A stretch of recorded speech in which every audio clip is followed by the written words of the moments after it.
Hello guys, প্রেম করে কি বিয়ে করা যাবে কি? এটা নিয়ে আমাদের অনেক প্রশ্ন থাকে। আমি যে মানুষটার সাথে প্রেম করি বা ভালোবাসি তাকে আমি বিয়ে করব, তাহলে কি সব গুনাহ মাফ হয়ে যাবে? দেখি এই নিয়ে আমাদের পছন্দের আসিফ হুজুর কি বলছেন সেটাই আমরা আজকে শুনবো। 14ই ফেব্রুয়ারি উপলক্ষে আপনাদের জন্য ডেডিকেটেড করা একটা ভিডিও। চলেন শুরু করা যাক। এই ইংরেজি প্রশ্ন কে করেছো? তুমি? তোমার নাম কি? হাফিজুর রহমান। আচ্ছা ঠিক আছে, তোমার প্রশ্নটা পড়া ট্রাই করি। আচ্ছা, আসসালামু আলাইকুম ওয়া রাহমাতুল্লাহি ওয়া বারাকাতুহু। ওয়া আলাইকুম আসসালাম হুজুর, my name is MD Hafizur Rahman. That's a very important question.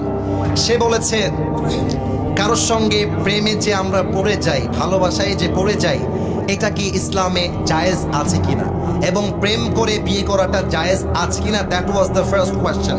Second question Hafizur Rahman করেছে যে আমাদের এই এলাকাতে অনেক মেয়েরা রাস্তায় বেপর্দা বোরকা খুলে ঢ্যাং ঢ্যাং করে হেঁটে বেড়ায়, এটা কি সত্য না মিথ্যা রে ভাই আমার? ও, সে বলেছে হুজুর এই মেয়েদেরকে নিয়ে কিছু বলার চেষ্টা করবেন। আমার প্রথম উত্তর হচ্ছে প্রেম করা এবং প্রেম করে বিয়ে করাটা হচ্ছে এমন যেমন চুরি করে গরু কুরবানি দেওয়া।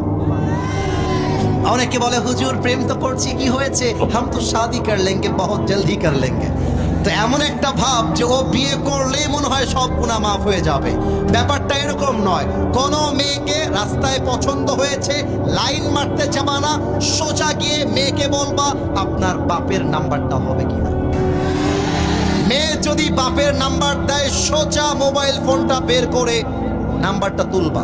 You just have to call her father. ওর বাপকে কল দিবা, বলবা this is Hafizur Rahman from Pabna Ataikula. I like your daughter so much. Please, would you allow me in your life as a জামাই? আপনি কি আমাকে আপনার জীবনে ফ্যামিলিতে জামাই হিসেবে জায়গা দিবেন? তো শ্বশুর যদি বলে আচ্ছা তুমি আমার মেয়েকে বিয়ে করতে চাও, তাহলে আসো সবাইকে নিয়ে আমার বাড়িতে ঘুরে যাও, মেয়েকে দেখে যাও, যদি খাপে খাপ মিলে যায় মঞ্জুর বাপ হয়ে যাবে। খুব সুন্দর যুক্তি। আসলে এটাই আমাদের করা উচিত, কিন্তু আমাদের ওই পাগলা মনটাকে আমরা বোঝাইতে পারি না। আবেগ, আমাদের একটা বয়স থাকে, সেই বয়সে আবেগের বয়স, সেইখানে আমরা এই জিনিসটা কন্ট্রোল করতে পারি না।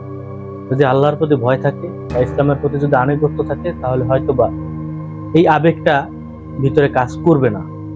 তবে এই ভুলটা আমরা সবাই করি, যুব সমাজের প্রত্যেকের জানা উচিত।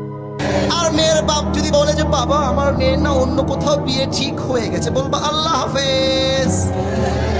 এর কারণ কি, কোন মেয়ের জন্য ছ্যাঁকা খেয়ে বেকা হয়ে যাব আমি পাবনার ছেলে, এটা হতেই পারে না। আর দ্বিতীয় কথা, যুবকটা বলেছে হুজুর অনেক মেয়েরা রাস্তায় ঠ্যাং ঠ্যাং করে হেঁটে বেড়ায়। আমি একটা সত্য কথা বলি, যত মেয়ের চরিত্র আজকে নষ্ট হয়ে গিয়েছে তার পেছনে সবচেয়ে বেশি দায়ী তার মা। একজন মা যদি নিজের মেয়েকে মানুষ করতে পারে মানুষের মতো, ওই মেয়েটা টিকটকে গিয়ে নাচতে পারে না।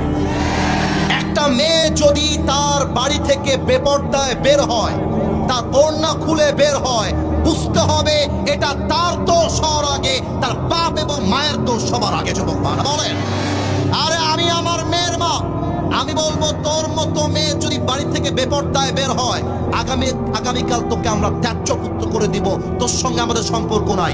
এই কথা শুনলে কোন মেয়ের বুকের পাটা নাই, বাহিরে বেপরদায় ঘুরে বেড়াবে। যুবক ভাইরা ঠিক কিনা বলো?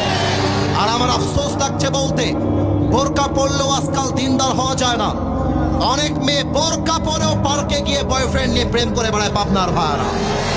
এই সমস্ত বোরকাওয়ালি দেখলে বলতে মনে চায় উপরে ফিটফাট, ভেতরে পুরোটাই সদর ঘাট। এই জন্য গাইস, একদমই অরিজিনাল খাঁটি কথাবার্তা। দেখেন, একটা মেয়ে যখন ছোট থাকে, তাকে যদি তার মা বাবা যে এই জিনিসটা করা যাবে না, ঠিক আছে, তাকে বুঝানো, শাসন করার কোনো দরকার নেই। তাকে যদি বুঝানো হয় যে এইটা করা যাবে না, এটা আমাদের সাথে যায় না, অবশ্যই বুঝবে।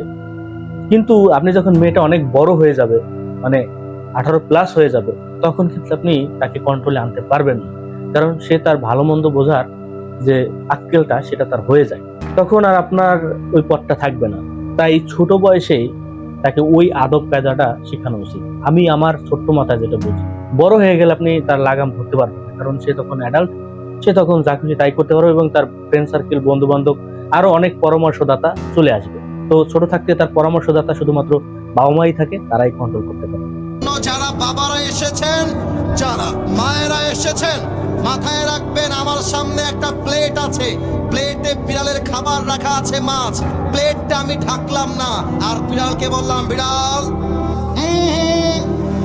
তুই মাছ খাইতে পারবি না, কিন্তু মাছের প্লেট কিন্তু খোলা।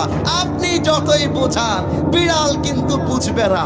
অতএব আমাদের উপরে ইফটিজিং মামলা দেওয়ার পূর্বে আপনার মেয়েকে বোরকাওয়ালি করে বাড়ি থেকে আপনাকে বের করতে হবে।